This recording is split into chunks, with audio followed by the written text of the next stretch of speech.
Hi, ఈరోజు recipe chicken fry. దీనికి కావాల్సిన ఇంగ్రీడియంట్స్ 4 టేబుల్ స్పూన్ ఆయిల్ వేసుకోవాలి. అది బాగా హీట్ అయ్యాక 1 మీడియం సైజ్డ్ ఆనియన్ వేసుకొని వేయించుకోవాలి.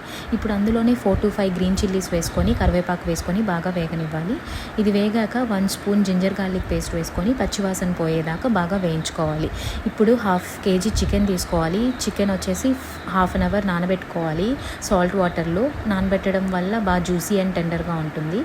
అది వేగాక ఇప్పుడు అందులోనే 1 స్పూన్ ధనియాల పొడి, 1 స్పూన్ జీలకర్ర పొడి, 1 spoon garam masala, 1.5 spoon chilli powder, అలాగే 1/2 స్పూన్ పసుపు, కొంచెం రుచికి సరిపడా ఉప్పు వేసుకోవాలి. ఇప్పుడు ఈ చికెన్కి మనకి వాటర్ కానీ ఏమీ అవసరం లేదు. ఆయిల్ కూడా ఆల్రెడీ మనం 1/2 an hour నానబెట్టాం కాబట్టి వాటర్లో అది చాలా జ్యూసీగా వస్తుంది, త్వరగా ఉడికిపోతుంది.